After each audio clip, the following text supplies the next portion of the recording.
Quelqu'un qui venait pas voir les shows. Oui, mais il savait tout. Non, mais il était dans sa voiture, ça a l'air, puis il attendait que Claire sorte pour lui dire « Ça a bien été! » Non.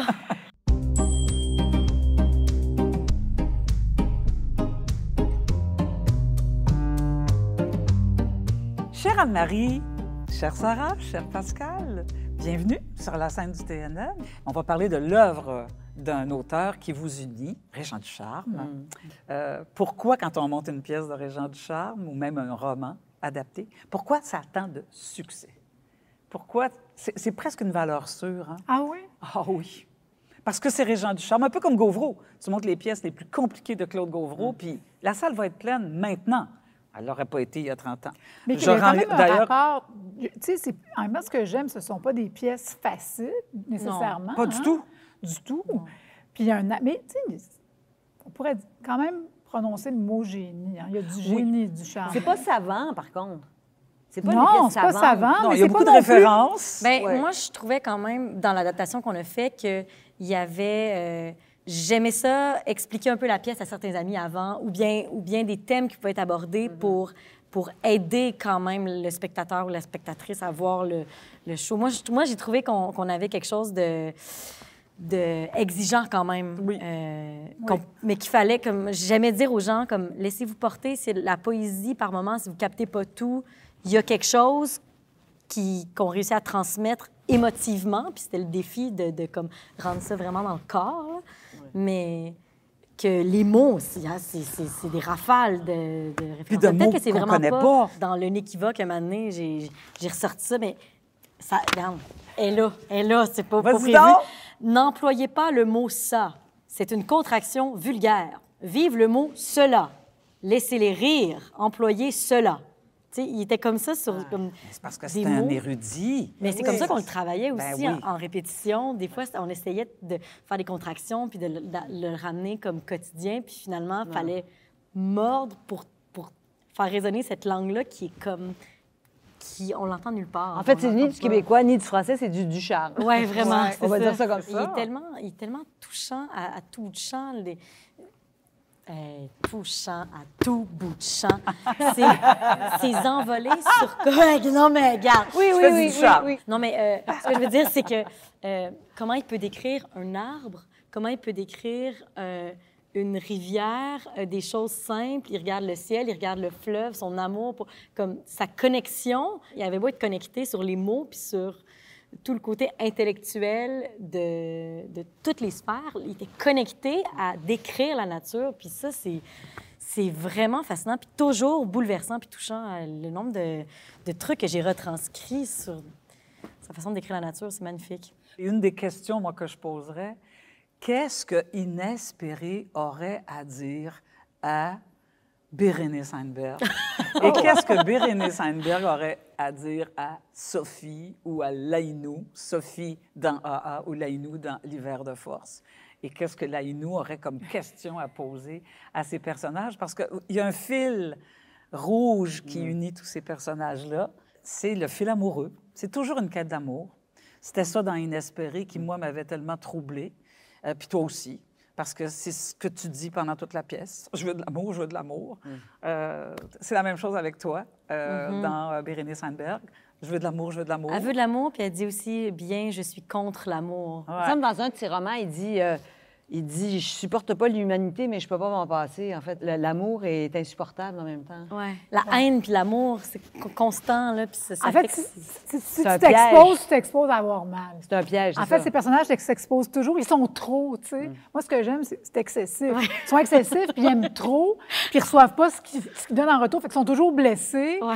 Mais tu sais, ils sont toujours dans un genre de lutte avec eux-mêmes. Mais c'est vrai que s'ils s'exposent trop, c'est ça, c'est vrai qu'ils sont à vif. C'est rarement assez.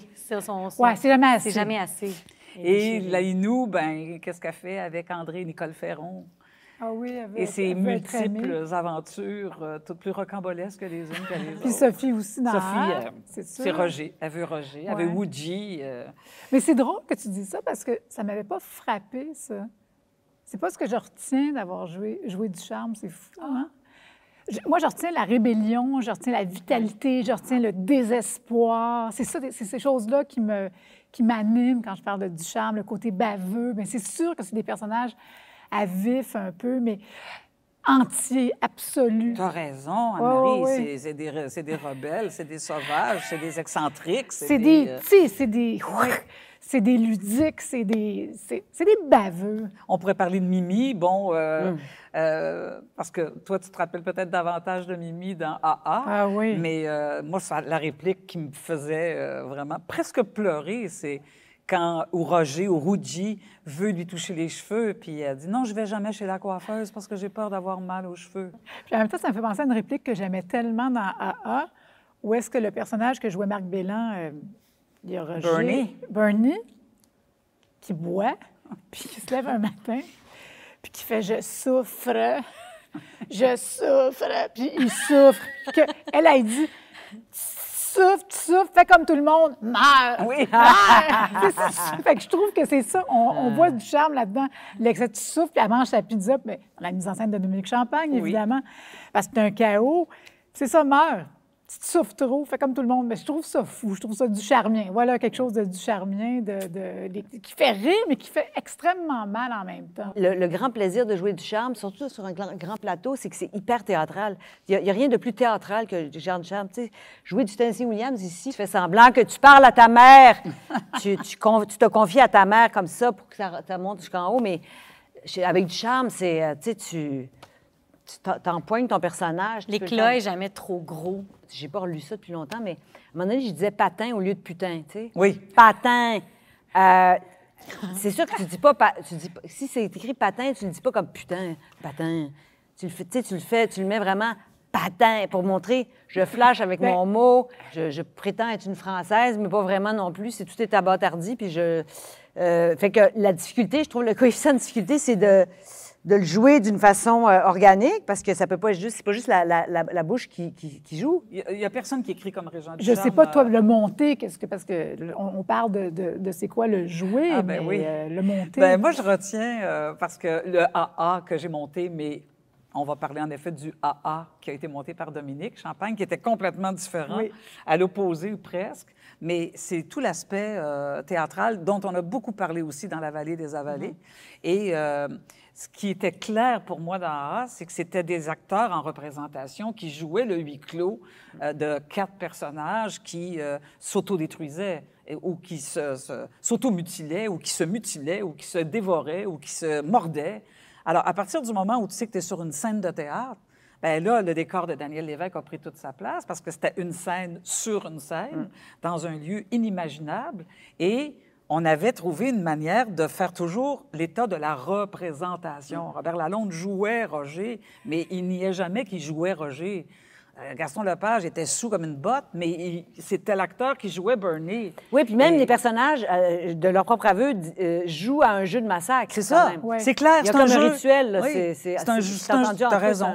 C'est un jeu de massacre. Beaucoup plus que pour Inespéré, Inattendu, qui est une pièce quand même poético-surréaliste. Dans mon souvenir, on se souvient d'Inespéré, Inattendu. Tu avais monté ça dans l'eau aussi. Ah oui. C'était dans Ben là, l'eau, c'était spectaculaire. Tu sais. Ouais, mais ça, encore Daniel Lévesque. J'avoue que Daniel... Le rideau, je me rappelle de ça. Le rideau s'est levé, puis il y a eu des applaudissements. Le décor était applaudi. Parce qu'il y avait de l'eau sur scène. On n'avait pas dit un mot encore. Il y avait 2 pieds d'eau avec un plateau incliné comme ça. Écoute, c'était spectaculaire. On marchait dans l'eau. Justement, il y avait une espèce... C'est comme deux plaques tectoniques qui s'ouvraient puis qui se refermaient. Puis le revêtement de la surface était glissant. Alors... C'était haut et angle. Haut et angle. Ah oui. Avec les souliers mouillés, on passait tout droit. Et on a fait des essais, je ne sais pas si tu te rappelles. Ah oui, je m'en rappelle. Écoute, on se disait des crampons, écoute, on était rendu la veille, là, en général, des crampons, des quoi, qu'est-ce qu'on fait? Du feutre, des semelles de gogoune. Oh, oui, là, puis là, c'est de justesse. Mais c'est ça qui fait qu'après, c'est impressionnant, parce que tu fais comme, mais qu'est-ce qui fait que ça marche? Pourquoi ils tiennent comme ça? C'est quand même Jean-Pierre Ronfart qui a fait qu'on a présenté au TNM AA. Et ça, on lui doit beaucoup parce que Oui, il y a eu, bien sûr, Yvan Canuel qui avait fait d'autres du charme. Puis, tu sais, on a découvert du charme sans doute autrement. Mais Jean-Pierre, c'est celui qui a monté, avec des acteurs fabuleux aussi. Sophie Clément, Robert Gravel. Je l'ai vu, cette production. Moi aussi, je l'ai En haut, vu. là. Ouais. Les Ah, billets, les oui. billets à 12 piastres. Ah oui, mais écoute, c'était extraordinaire. Écoute, à un moment donné, Robert Gravel qui joue Rougy. Oui, Roger. Oui, Ouija. Rougy, qui est sous comme une botte. Le décor, écoute, c'est pas des farces. Le décor, c'est un tapis shaggy, violette. Puis moi, j'étais dans le pit en haut, là. Puis Robert Gravel, il partait de, voyons, jardin, en dessous du tapis. En dessous du tapis, sous comme une botte. Tu voyais juste une forme qui C'est sortait de l'autre génial. bord. En haut, là, tu voyais ça. Ah oui, non, mais ils étaient... Ah oui. Je tiens aussi à dire que Régent Ducharme a quand même eu la grande bonté d'âme, je ne sais pas comment appeler ça, générosité, de donner Oui. au TNM ses droits de pièces de théâtre, de romans et de paroles de chansons. fou, ça. Parce que, d'ailleurs, j'en pleurais quand Claire Richard m'a annoncé ça, en disant, ben c'est au TNM où ma voix a été le plus entendue, puis c'est ici que mes mots ont résonné, et c'est un juste retour des choses. Avant que Régent Ducharme décède et avant qu'elle décède, quand Claire est décédée, moi, je me suis dit, ben non, c'était... Elle m'a raconté ça un soir de première, mais bon, tu sais, est-ce que c'est réel? Puis quand c'est devenu réel, là, qu'on a appris officiel. qu'on avait ce legs-là, écoute, je veux dire,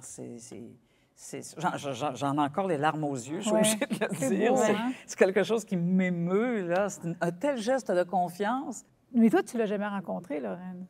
Je l'ai entendu, j'ai entendu sa voix. Ah, t'as parce qu'à un entendu moment sa donné, voix, ouais, à un moment quand donné, j'ai tu parlais pensé qu'il avec n'existait Claire. pas vraiment, là, comme tout le monde.